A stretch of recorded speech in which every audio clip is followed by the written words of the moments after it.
নমস্কার, শখের রান্নাঘরে সবাইকে স্বাগত। আশা করছি সবাই অনেক ভালো আছেন। আজকে একটা নতুন ভিডিও নিয়ে চলে এসেছি। আজকে বানাবো চানা মশলা। খুব সহজেই বাড়িতে কিভাবে অনুষ্ঠান বাড়ির মতো চানা মশলা বানাতে পারবেন সেই রেসিপিই আজকে আপনাদের সঙ্গে শেয়ার করব। যারা একদম নতুন রান্না শিখছে তারাও কিন্তু এইভাবে চানা মশলা বানিয়ে ফেলতে পারবে। তাহলে চলুন শুরু করা যাক। প্রথমে কড়াইতে বেশ খানিকটা পরিমাণ সর্ষের তেল দিয়ে দেব। ফোড়নে দেব তেজপাতা, গোটা গরম মশলা আর গোটা জিরে। ফোড়নটা 10-15 সেকেন্ড ভেজে নিয়ে তার মধ্যে দিয়ে দেব পেঁয়াজ, আদা আর রসুন বাটা। কিছুক্ষণ ভেজে নেব। মশলার কাঁচা গন্ধটা চলে গেলে দিয়ে দেব টমেটো আর লঙ্কা বাটা। একটু নাড়াচাড়া করে নিয়ে দিয়ে দেব স্বাদমতো লবণ, দেব অল্প হলুদ। এবার সব কিছু একসঙ্গে মিশিয়ে মশলাটা কষতে দেব। মশলা যত ভালোভাবে কষা হবে রান্নার স্বাদ কিন্তু তত বেশি হবে। এই জন্য হাতে সময় নিয়ে মিডিয়াম আঁচে মশলাটা কষতে হবে। হাই ফ্লেমে মশলা কষলে মশলাটা পুড়ে যাওয়ার একটা সম্ভাবনা থাকে।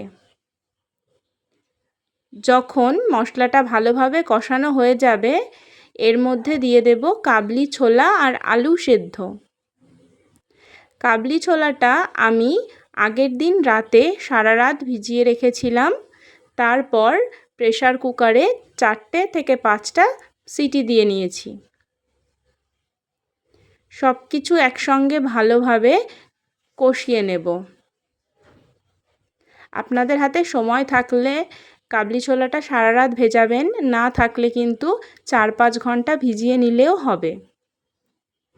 এবার সব কিছু একসঙ্গে ভালোভাবে মিশিয়ে নিয়ে পরিমাণ মতো গরম জল দিয়ে দেব। এবার সব কিছু একবার ভালোভাবে নাড়াচাড়া করে ফুটতে দেব।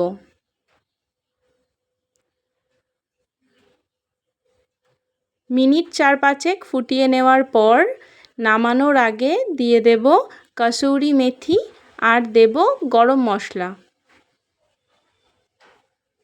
এখানে কসুরি মেথিটা অপশনাল, আপনারা চাইলে এটা নাও দিতে পারেন।